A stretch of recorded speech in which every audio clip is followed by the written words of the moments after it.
The broadcast is now starting. All attendees are in listen-only mode. Welcome to our webinar, the New Radio Equipment Directive webinar. Thank you for joining us. This webinar is being given by MET Laboratories. MET is a leader in the testing of electrical and electronic equipment for environmental hardiness, product safety, and electromagnetic compatibility.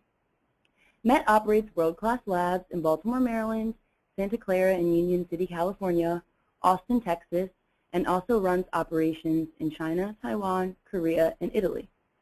This webinar will run 30 to 40 minutes with an additional 15 minutes for questions and answers. Due to the number of registrants, all attendees will have their phones muted.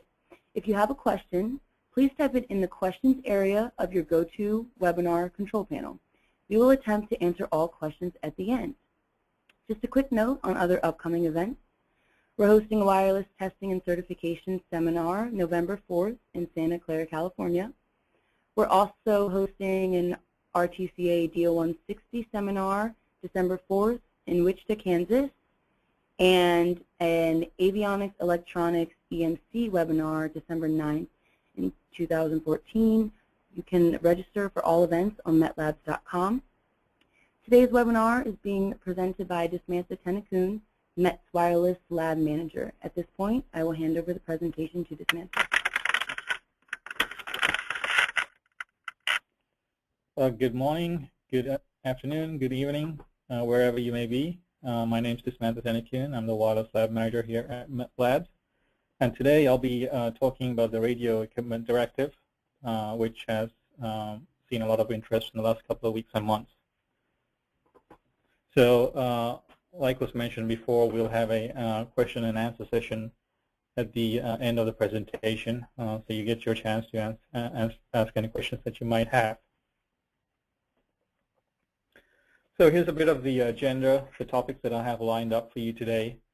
Basically, we're going to briefly touch upon the R&TTE Directive, and then we're going to introduce the new Radio Equipment Directive. Then we're going to go and look at the scope of the new R&TTE Directive and find out what's new in the Radio Equipment Directive, as well as what the responsibilities are for the manufacturer under the new directive. Then we're going to look at a couple of labeling of equipment and also briefly touch upon some of the conformity assessment procedures under the new Radio Equipment Directive. So just a little bit of background for the R&TTE Directive. This was a directive that was conceived under the new approach, quote unquote, thinking that the European Union had when they first came into existence. They wanted to make sure that goods and products flowed freely within countries within the EU, and they came up with a new approach which harmonized the whole process. So this was back in early to mid 1990s, I would say. Since then, the political and socio-economic structure has changed within the Union, and there was a consensus that the new approach needed to change. So as a consequence of this thinking, there was a new approach that was conceived, which is known as the new legislative framework, and this was adopted on July 9th, 2008. So the new approach was changed to the new legislative framework, and as a consequence, the directives that existed has to align with the new framework. So that's why you're seeing the EMC directive and the lower voltage directive changing as a consequence of this change in the national thinking. So there are some. So the R&TTE Directive was a product of the new approach, and there were some shortcomings. Roles and responsibilities were not clear, and there was not much emphasis on traceability and market surveillance. So what happened was that market surveillance authorities would go pick up a product from a store, and they would find that there was not enough information for them to trace it back to a manufacturer or an importer. And there's a lot of issues there as a consequence. So one of the main factors on the R&TTE Directive, it was not clear on whose responsibilities it fell on. So as a consequence, the Radio Equipment Directive came into being. It's also known as Initiative 2014-53-EU, and it replaces the old R&TTE Directive. It's been a work in progress since about 2007, and again, is a consequence of aligning the R&TTE with the new legislative framework. So any radio device operating below 3,000 gigahertz is included in the scope of the Radio Equipment Directive.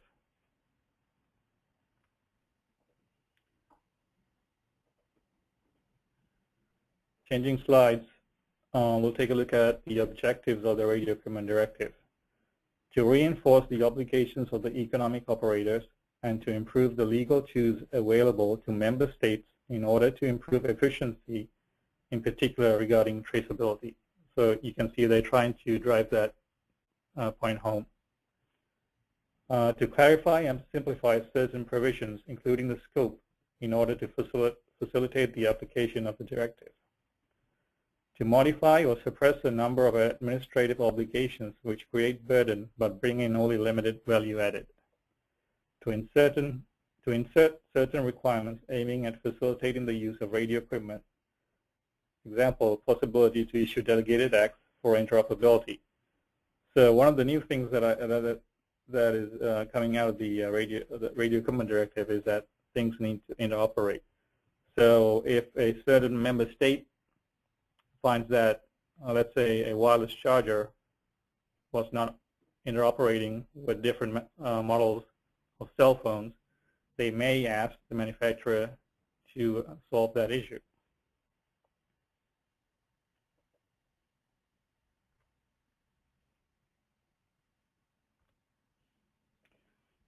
Moving to the next slide.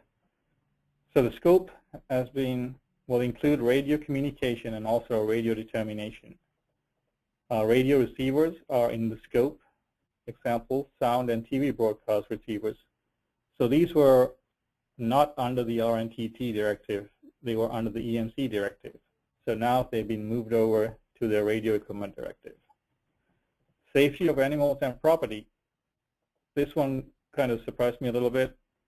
So safety of animals and property. So how would a manufacturer determine something was safe for animals? The immediate thing I could think of was SAR testing. So if you had, let's say, I don't know, ultra-wideband dog collar that measured vitals on a dog, you could possibly prove that the RF exposure that the dog is exposed to was within limits. So there are no standards for animals as it relates to SAR testing. So one could possibly test the product to test methods for humans, and as long as it met the requirements, then you could possibly say it was adequate for animals. The Radio Equipment Directive also concerns itself with safety of property. So what would that mean? So if you had a product placed on the market that might be prone to fire, it could be a safety on the property. I thought that was interesting. The R&TTE Directive did not mention anything about property. There was always a concern on safety of animals, although it wasn't very prominent, but the safety of property is certainly new. So equipment operating below 9 kilohertz will now fall within the scope of the directive. So the R&TTE did not include any radio or transmitter that operated below 9 kilohertz. It fell under the EMC directive. But now, if you have a radio or a transmitter that operates below 9 kilohertz, it now will fall under the Radio Equipment Directive. So what's not in the Radio Equipment Directive? Network terminal equipment, such as fax machines, are no longer in the Radio Equipment Directive. They will be moved to the EMC Directive. Parts destined for commercial or military aircraft are not in the Radio Equipment Directive. custom-built evaluation kits destined for professionals to be used solely at research and developmental facilities for such purposes are excluded. So basically, if you have a development kit meant for business to business, it will be excluded from the Radio Equipment Directive.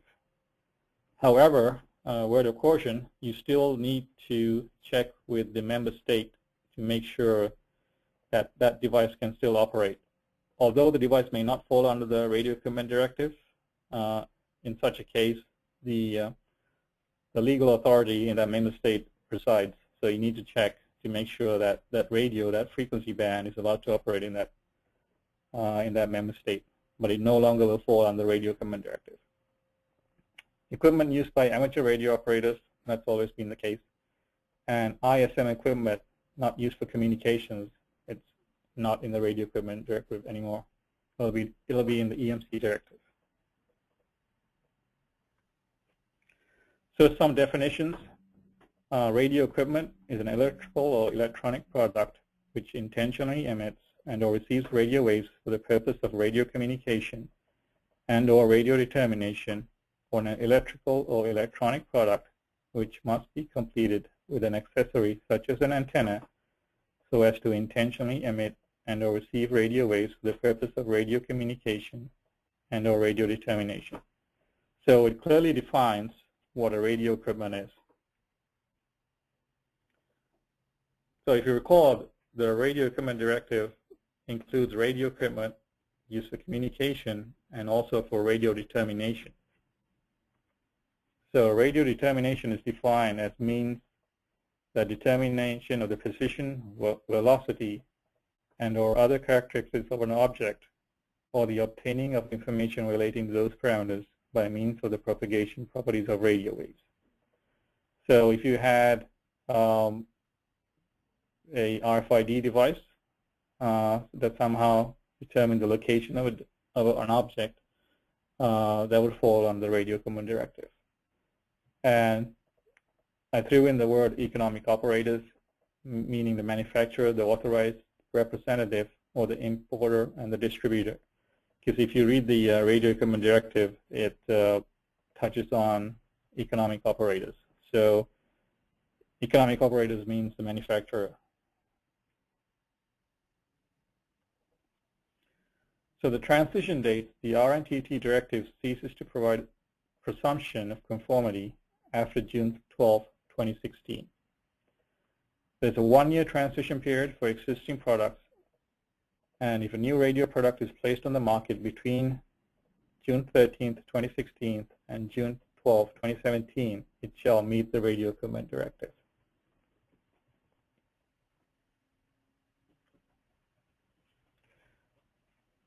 So one of the reasons for the Radio Equipment Directive is because the R&TTE Directive was not very clear on the responsible party. It was always implied that it was the manufacturer, but the Radio Equipment Directive really drives that point home. So this is the wording from the Radio Equipment Directive. The manufacturer, having detailed knowledge of the design and production process, is best placed to carry out the conformity assessment procedure. Conformity assessment should therefore remain solely the obligation of the manufacturer.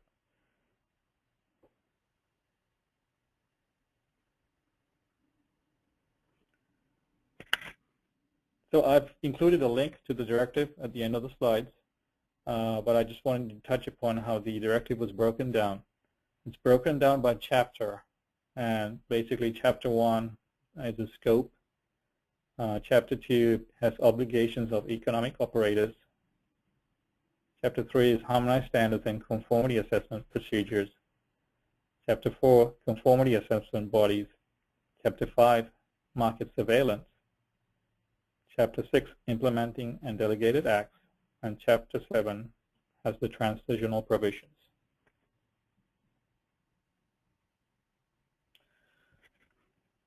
So when we look at the R&TTE Directive or the radio equipment, it always had the essential requirements that a manufacturer had to meet in order to place their product on the market.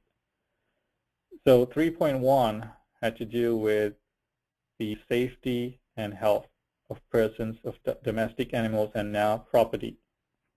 So this is really where you would apply the low voltage directive. As you can see, the new directive is 2014-35 EU. This is a new low voltage directive with no voltage limit applying. There's 3.1b, which is an adequate level of EMC compatibility as set out in Directive 2014/30/EU, which is the new EMC directive. So basically, 3.1 is the protection of health and safety of persons, animals, and property. 3.1b is the EMC as set out in the EMC directive. So 3.2 is the efficient use of the radio spectrum in order to avoid harmful interference. 3.3, radio equipment within certain categories of passage shall be so constructed that it complies with the following essential requirements. And I've already listed one here, and I think which is important. 3A is radio equipment interworks with accessories, in particular with common chargers. So I have, in the last couple of years, I have collected several chargers that are laying idle, because every time I change a phone, I would have to get a new charger. So in Europe, they're trying to make sure that a single charger will work with most phones out there, so that you do not need to use multiple chargers for several phones. So one of the requirements that a member state may implement is that they may ask that radio devices and chargers interoperate with each other. We're going to touch on a different topic for the manufacturer. So before you place a product on the market, you have to make sure that the device frequency bands are allowed in that member state. Under the R&TTE Directive, there's an obligation for the manufacturer to notify the authorities before it's placed on the market. Under the Radio Equipment Directive, that is no longer required. However, the manufacturer is responsible for making sure that the product frequency bands are allowed in that country.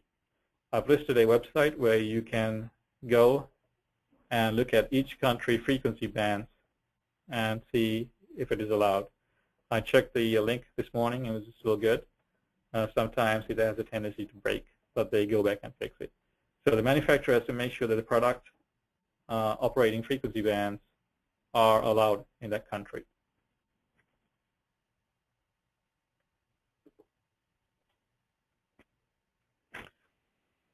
So essential requirements 3.1a and 3.1b, the manufacturer may demonstrate compliance either by applying harmonized standards or by other means. And I've listed Annex II without harmonized standards, Annex III or Annex IV, and we'll look at those annexes later in the slides. So there's no need to go through a notified body for 3.1a and 3.1b.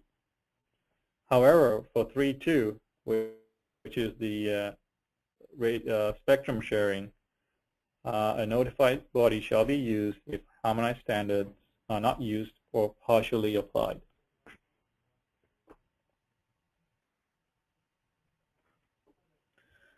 The manufacturer shall draw up technical documentation to show compliance to the directive. A single DOC shall be drawn up by a manufacturer in a language appropriate for the member state.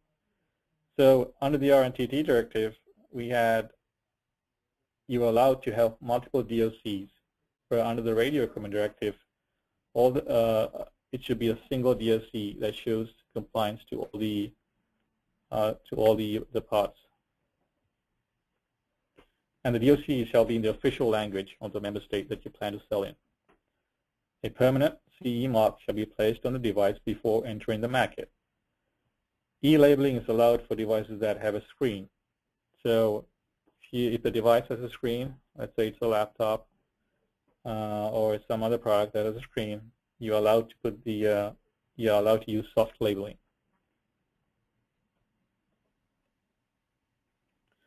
The manufacturer shall keep technical documentation and the DOC for 10 years after the radio equipment has been placed on the market. If the CE mark is placed, it shall be capable of operating in at least one member state, which is new and I think is important.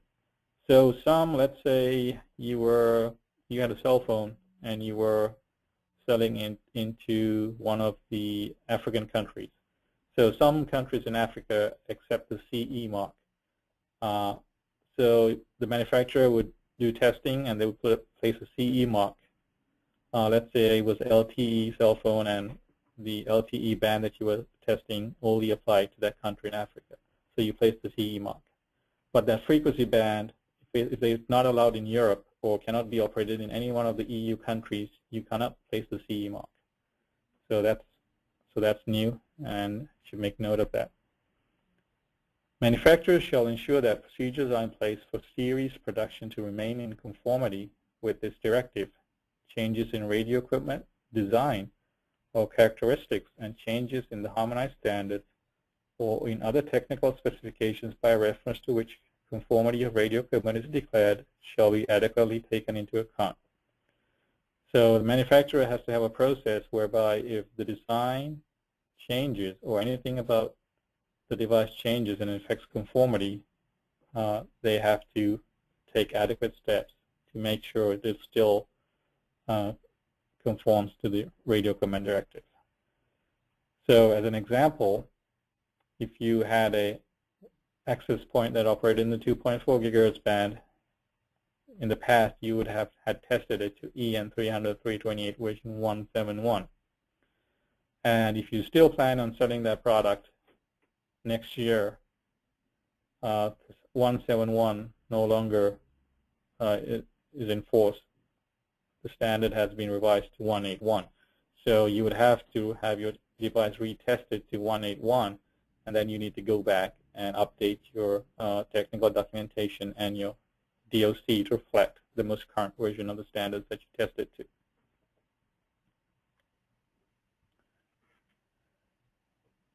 The radio device needs to bear a type, batch, or serial number or other element allowing its identification. If the device is too small, this information can go on the packaging or user manual. So I've seen in a lot of cases the label does have a serial number at least, or a model number. And they are really driving this point home under the Radio Equipment Directive, because what's happening is if there is a product that is non-compliant, the surveillance authorities want to recall that product. And let's say as a manufacturer, you did not have any batch or serial numbers, and it only affected a particular batch, then if you did not have those numbers on there, you would have to recall everything, whereas if you did have the batch or serial number, you can recall just that product. The device also needs to show the manufacturer name, registered trade name or registered trademark, and the postal address at which they can be contacted. If the device is too small, this information can go on the packaging or user manual. I don't think I've seen a label yet that has a postal address on it. But if it's too small to be on there, it can be on in the packaging. And again, this all has to do with traceability. Manufacturers shall ensure that the radio equipment is accompanied by instructions and safety information in a language which can be easily understood by consumers and other end users, as determined by the member state concerned. At a minimum, the following information shall be provided: frequency bands in which the radio equipment operates, maximum radio frequency power transmitted in the frequency bands in which the radio equipment operates. Manufacturers shall ensure that each item of radio equipment is accompanied by a copy of the EU Declaration of Conformity or by a simplified EU Declaration of Conformity. Where a simplified EU Declaration of Conformity is provided, it shall contain the exact Internet address where the full text of the EU Declaration of Conformity can be obtained. Manufacturers who consider or have a reason to believe that radio equipment which they have placed on the market is not in conformity with this directive shall immediately take the corrective measures necessary to bring that radio equipment into conformity, to withdraw it or recall it if appropriate. So it's up to the manufacturer to make sure that the device complies with all the directives.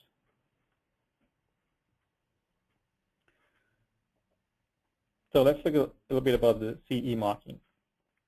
The CE marking shall be affixed visibly, legibly, and indelibly to the radio equipment or to its data plate, unless that is not possible or not warranted on account of the nature of the radio equipment. The CE marking shall also be affixed visibly and legibly to the packaging. The CE marking shall be affixed before the radio equipment is placed on the market. On account of the nature of the radio equipment, the height of the CE marking affixed to the radio equipment may be lower than 5 millimeters, provided that it remains visible and legible.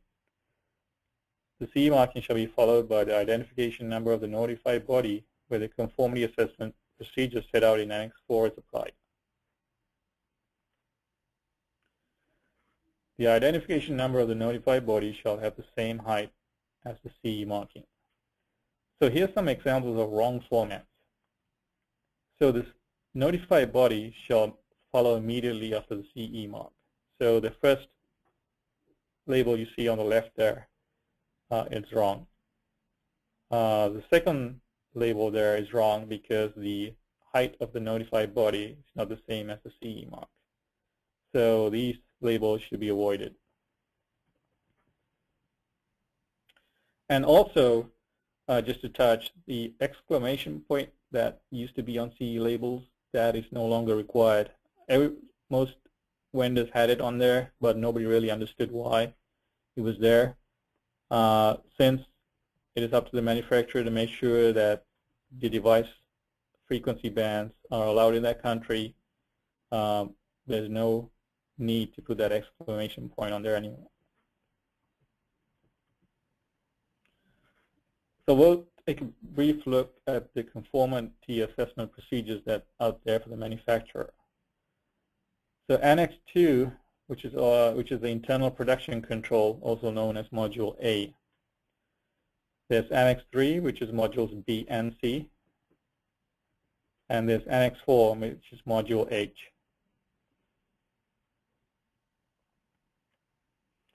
Annex II, which is Module A, this is the internal production control, which is the conformity assessment procedure whereby the manufacturer fulfills the obligations laid down in points 2 and 3 and 4, which are listed below, of this annex, and ensures and declares on his sole responsibility that the radio equipment concerned satisfies the essential requirements set out in Article 3. So points 2, 3, and 4 are technical documentation, manufacturing, and CE marking, and EU Declaration of Conformity.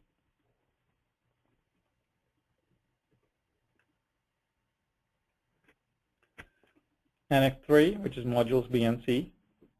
So Module B is the EU type examination. The EU type examination is the part of a conformity assessment procedure in which a notified body examines the technical design of the radio equipment and verifies and attests that the technical design of the radio equipment meets the essential requirements set out in Article 3. Module C is the internal production control. So you had a notified body check the design, the test reports for the radio equipment, and now Module C deals with internal production control. That's how you make sure that you follow the design that was approved by the notified body.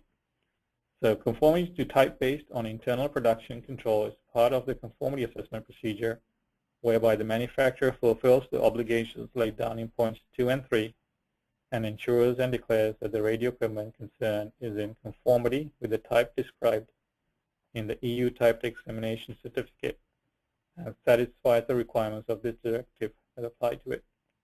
So points 2 and 3 are manufacturing and the CE marking and the EU Declaration of Conformity.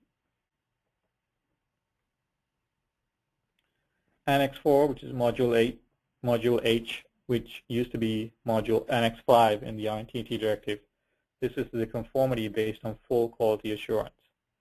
Conformity based on full quality assurance is the conformity assessment procedure whereby the manufacturer fulfills the obligations laid down below and ensures and declares on his sole responsibility that the radio equipment concerned satisfies the requirements of this directive that apply to it. So the several parts to Annex 4. manufacturing, the manufacturer shall operate an approved quality system for design, manufacture, final radio equipment inspection, and testing of the radio equipment concerned, as specified in point 3, and shall be subject to surveillance. Quality system. The manufacturer shall lodge an application for assessment of his quality system with the notified body of his choice for the radio equipment concerned.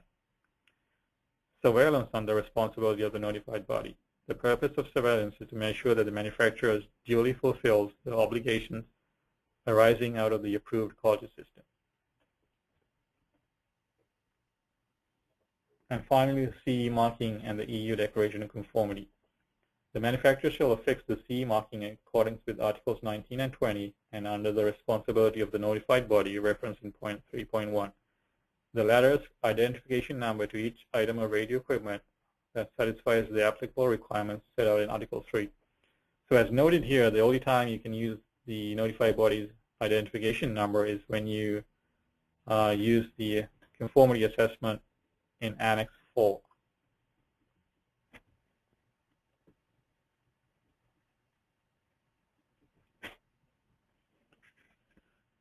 So I'm going to go over an example just to drive the points home.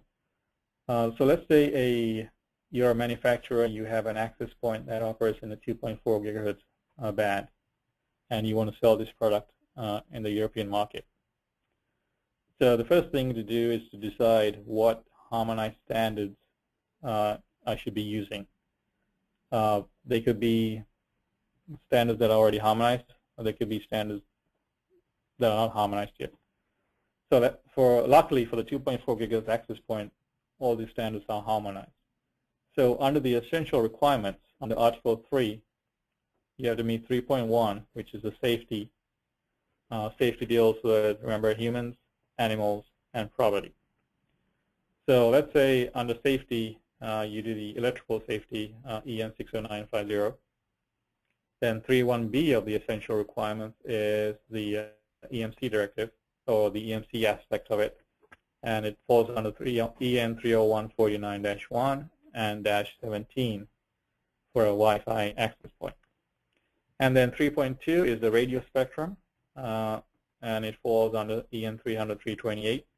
And if you're selling the product next year, the most recent version of the standard is 181. Then the manufacturer has to decide which conformity assessment to use. So there's 3 annexes, Annex II, 3, and 4. You can choose either one if you're using all harmonized standards. You don't need a notified body opinion. So in my example, I choose Annex II, which is the simplest. Basically, keep a record of all technical documentation and all relevant data or details of the means used by the manufacturer to ensure that the radio equipment complies with the essential requirements. The technical documentation shall be drawn up before the product is placed on the market and shall be continuously updated. So test reports that you have for the product, design documents, data sheets, block diagrams, schematics, manuals, pictures, those are the technical documentation you need for the product. And it shall be continuously updated. So if there's a version change in the standard, then, of course, the latest version of the standard needs to be tested. And your documentation should reflect that. B, the manufacturer shall take all measures necessary so that the manufacturing process and its monitoring ensure compliance of the manufactured radio equipment with the technical documentation referred to above and with the relevant essential requirements set out in Article 3. So have to make sure you have a quality manufacturing process so that you design devices that are compliant.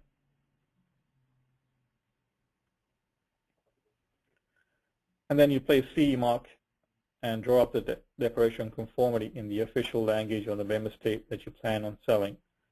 The label should always contain a serial or batch number and other manufacturer identifying information, such as postal address. This may also go in the user manual if the device is small. And then the next thing you want to make sure is that the band that you want to use, the 2.4 gigahertz band, is allowed in the member state that you plan on selling.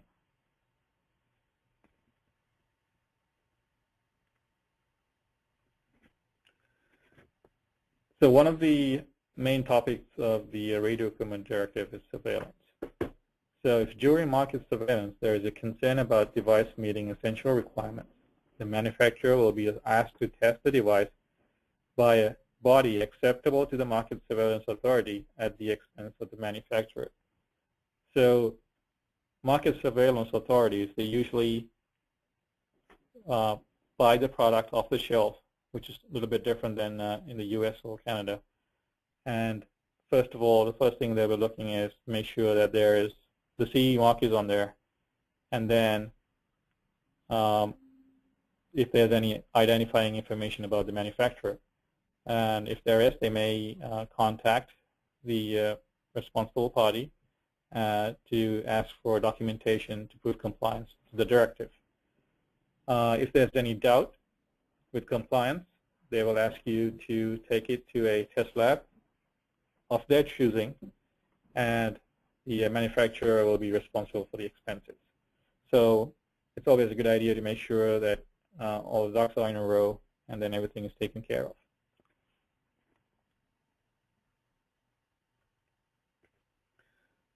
So as I mentioned earlier, here's some useful links. The Radio Equipment Directive is listed there. There's also a 2014 Blue Guide, which is basically a easy-to-read document that outlines all the things that I've talked about in greater detail, much more detail, I would say. And it's really a good read before bedtime. And I also have a link to the EU official journal where they list all the standards under the R&TTE Directive. Most of this will be moved over to the Radio Equipment Directive official site when it becomes available. And then there'll be additional standards that will be needed to account for the new equipment that will fall under the Radio Equipment Directive. So stay tuned for that.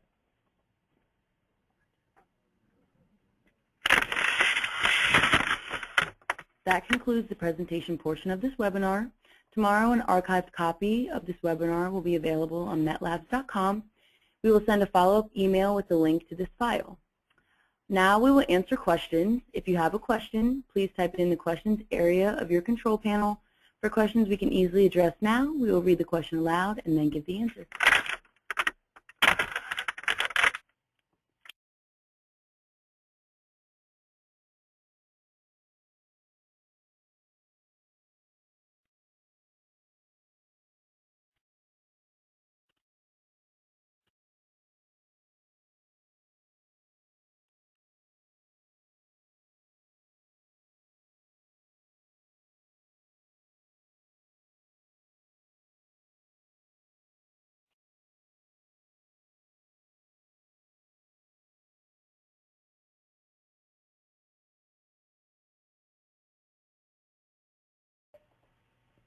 Okay, we have a couple of questions here. There's a question to somebody: can manufacturers get a notified body opinion or issue a declaration of conformity to the Radio Equipment Directive today?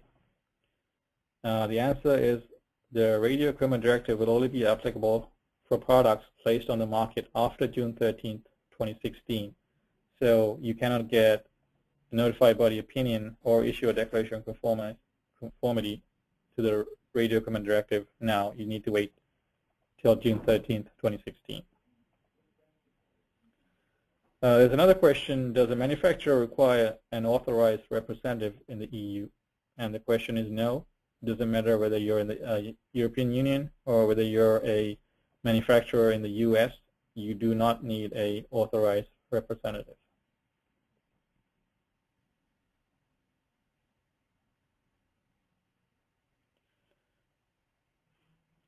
Okay, the next question is, if I already have a product in a member state and I plan on keep on selling after June 13th, 2017, what do I need to do? So if you want to plan on selling after June 13th, 2017, first thing you need to make sure is your product still falls under the Radio Equipment Directive, meaning if it was a network terminal equipment, then it no longer will be under the Radio Equipment Directive. It will fall under the EMC Directive. So the first thing would be to make sure that your device still falls under the Radio Equipment Directive. And if so, is it still compliant? After that, you need to update your documentation and your declaration of conformity to make sure it references the new directive. I have another question. If I am introducing a product right now, which directive do I need to use? The simple answer is right now, if you're introducing a product, it needs to meet the R&TTE Directive.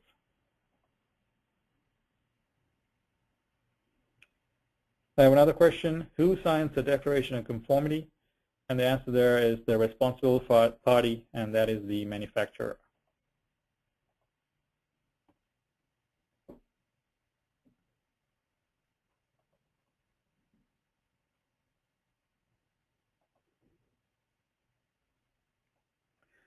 So I have a question here. Has the EMC directive changed? And it has changed. I can't remember the exact dates, but it's there was an update to the directive, and it has changed. And so has the low voltage directive.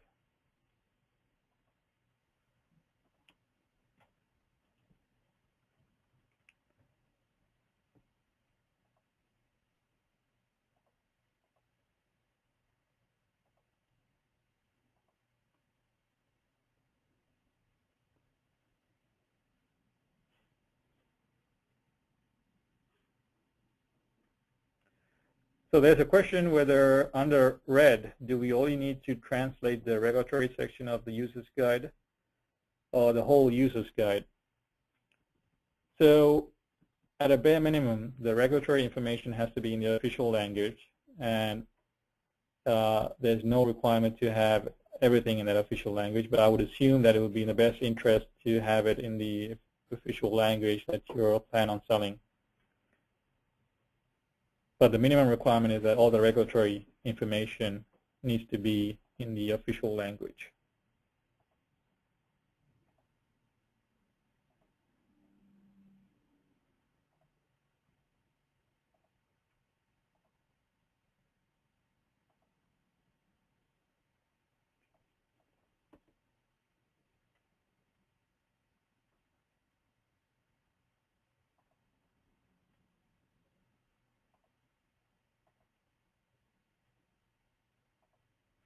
So there's a question, do we have to provide a DOC in different languages every time we introduce into a different member state?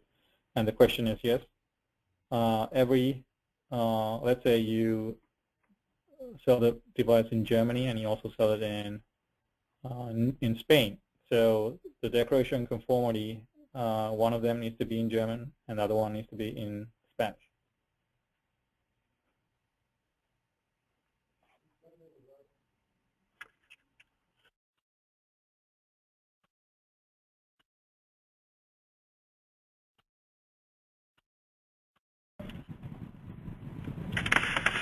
If you have additional unanswered questions, please contact us via phone or email.